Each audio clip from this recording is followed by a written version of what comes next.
देवेंद्र फडणवीस आज चंद्रपूर दौऱ्यावर आहेत। कन्नमवार यांच्या 145व्या जयंती सोहळ्याचं उद्घाटन केलं जाणार आहे। माता महाकाली मंदिरात फडणवीस आरती करणार आहेत। यावेळी महासा कन्नमवार जनशताब्दी सोहळ्याचं स्वागताध्यक्ष आमदार किशोर जोरगेवार यांच्याशी बातचीत केली आमचे प्रतिनिधी राहुल आसुटकर।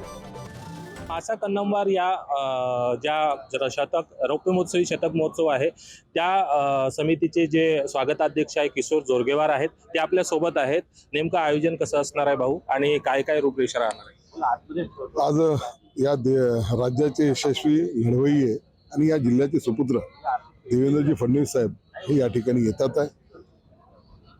एअरपोर्ट वरून सरळ ते माता महाकाली मंदिरामध्ये दर्शनाकरता येणार आहे। मातेची महाआरती केल्याच्या नंतर या ठिकाणी महाकाली महोत्सव समितीच्या वतीने, माता महाकाली मंदिर ट्रस्टच्या वतीने, भारतीय जनता पार्टीच्या वतीने आणि गुरुद्वाराच्या वतीने त्यांचा या ठिकाणी सन्मान होणार आहे। हा अत्यंत छोटेखानी कार्यक्रम करत ते या ठिकाणी निघतील।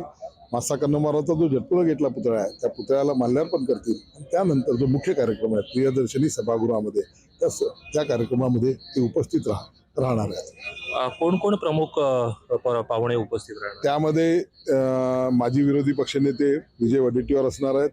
या जिल्ह्याच्या खासदार प्रतिभाताई धानोरकर असणार आहेत। गडचिरोलीचे खासदार नामदेवरावजी किरसान उपस्थित असणार आहे। अडबाले उपस्थित असणार आहे। भोंगळे उपस्थित असणार आहे। या ठिकाणी वंजारी जे आमदार आहेत ते उपस्थित असणार आहेत।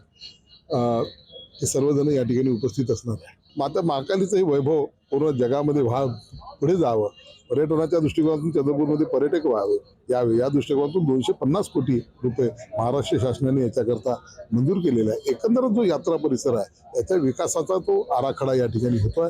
त्याची एक पीटी सुद्धा माननीय मुख्यमंत्री या ठिकाणी पाहणार आहेत आणि लवकरच या सर्व कामाची सुरुवात लवकर होईल। राहुल आसुटकर, पुढारी न्यूज, चंद्रपूर।